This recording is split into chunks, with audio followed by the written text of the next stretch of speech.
Buenos días, mi nombre es Musa Ibrahim Abraham, soy médico residente de primer año de la Escuela Superior de Oftalmología en el Centro Oftalmológico León y estoy avalado por la Universidad Francisco Marroquí.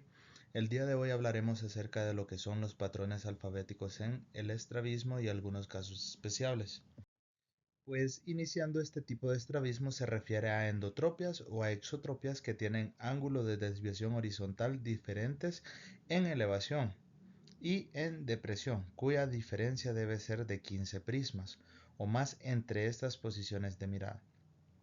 Los más frecuentes son los llamados endotopes en patrones BA y por último son los síndromes Y o lambda.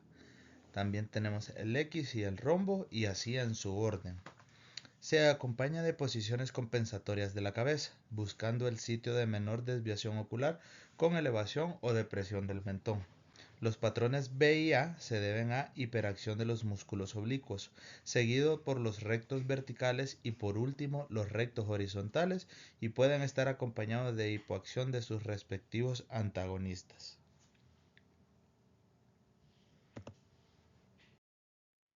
Hablando de lo que son las formas clínicas, vamos a tener la endotropia en B.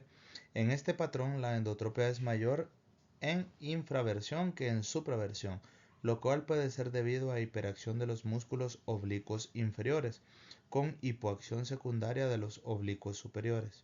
Su tratamiento consiste en hacer retroinserción de los oblicuos inferiores en forma simétrica para no alterar la posición primaria. Para la corrección de la endotropia en posición primaria se considera de acuerdo con los principios anatómicos. Luego tenemos la endotropia en A.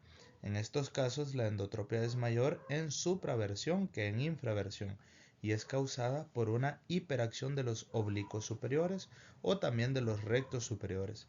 El tratamiento consiste en la retroinserción de los oblicuos superiores o retroinserción de los rectos superiores en forma simétrica por las razones antes expuestas, corrigiendo la endotropia en posición primaria. Tenemos la exotropia en B, que en este patrón hay generalmente una exotropia en todas las posiciones de la mirada, siendo mayor en la supraversión que en la infraversión. Es causada por una hiperacción de los oblicuos inferiores o una hipoacción de rectos superiores, y su tratamiento es retroinserción de los oblicuos inferiores o resección de rectos superiores en forma simétrica. Tenemos la exotropia en A. La mayor desviación es en la mirada hacia abajo, debido a la hiperacción de los músculos oblicuos superiores o hipoacción de rectos inferiores. Su tratamiento es retroinserción de ambos oblicuos, los superiores, o resección de ambos rectos inferiores, siempre en forma simétrica, sumado a la corrección de la exotropia en posición primaria. Luego vamos a tener el patrón en Y. Este es un patrón que se debe principalmente a la hiperacción de los oblicuos inferiores o la hipoacción de rectos superiores. Puede presentarse con ortoposición, endotropia o exotropia, en posición primaria e infraversión. La magnitud de la desviación entre la posición primaria e infraversión debe ser igual y entre estas y supraversión de 15 prismas o más. Es así como pueden presentarse tres combinaciones. La primera en la cual la endotropia en infraversión y posición primaria con endotropia en supraversión, que es menor. La segunda con exotropia en posición primaria e infraversión y exotropia mayor en supraversión. Y la tercera con ortoposición en infraversión y en posición primaria exotropia en supraversión. Luego vamos a tener el patrón lambda. Este patrón se debe principalmente a hiperacción de oblicuos superiores o a hipoacción de los rectos inferiores. Puede presentarse con ortoposición, endotropia, exotropia en posición primaria y supraversión. La magnitud de desviación entre la posición primaria y supraversión debe ser igual entre estas e infraversión de 15 prismas o más. Así, puede presentarse tres combinaciones. La primera en la que hay una endotropia en supraversión y posición primaria con endotropia en infraversión, que esta es menor. La segunda con exotropia en posición primaria y supraversión y exotropia mayor e infraversión. y la tercera con ortoposición en supraversión y en posición primaria y exotropia en infraversión. Luego vamos a tener el patrón en X, que este se produce por hiperacción de ambos rectos medios o hiperacción de ambos rectos laterales. Se presenta con endotropia o exotropia en posición primaria. En la endotropia es menor la desviación en supraversión o infraversión, y en exotropia es mayor la desviación en supra o infraversión, pudiendo presentarse con ortoposición en posición primaria. El tratamiento de esta se realiza corrigiendo la posición primaria, teniendo en cuenta la desviación en visión próxima y visión lejana. Si habiendo exotropia en posición primaria, esta es mayor en visión próxima y se realiza resección de ambos rectos medios.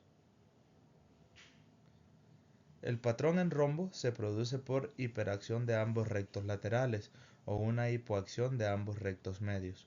Se presenta con una exotropia en posición primaria que es mayor que la exotropia en supraversión y en infraversión, pudiendo presentarse con ortoposición en supraversión e infraversión.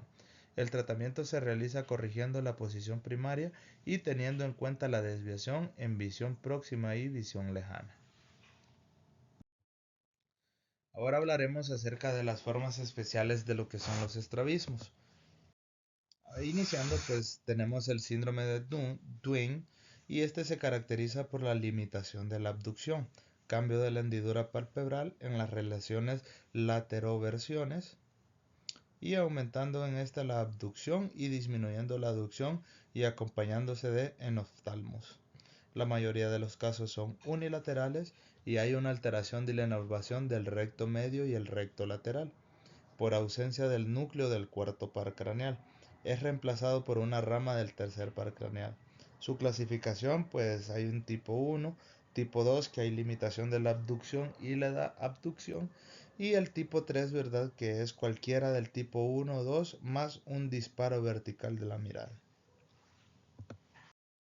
Hablando de lo que es el síndrome de Brown, se caracteriza por una hiperacción del músculo superior que provoca una hipoacción secundaria del oblicuo inferior hasta el punto de no permitir que el ojo pase de la línea media hacia arriba en abducción.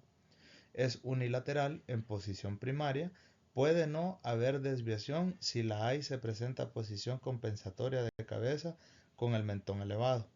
Existen casos de síndrome de Brown iatrogénico, cuando se hacen plegamientos nasales de dicho músculo mayor de 10 milímetros. Luego tenemos el síndrome de Marcus-Gunn, que este se presenta en forma de blefaroptosis unilateral del párpado superior. Se observa un poco después del nacimiento y hay parálisis de la motilidad ocular. A veces hay parálisis de la elevación y generalmente es unilateral. Hablando de lo que es el síndrome de Mobius, se trata de la displasia facial congénita, en donde pueden estar combinadas las parálisis de los pares craneanos, el sexto, el séptimo, el noveno y el 12º par craneal. Esta asociación se ha visto que tiene en pacientes síntomas como retraso mental, anomalías torácicas, malformaciones de manos y pies, micropnatia y lo que es la desnutrición. El compromiso del sexto par hace que el paciente se presente con endotropia bilateral. El síndrome de oftalmoplegia familiar progresiva, este se debe a la hipoplasia del núcleo del tercer par craneal, siempre bilateral, hereditario y progresivo, lo que produce una XT o una exotropia.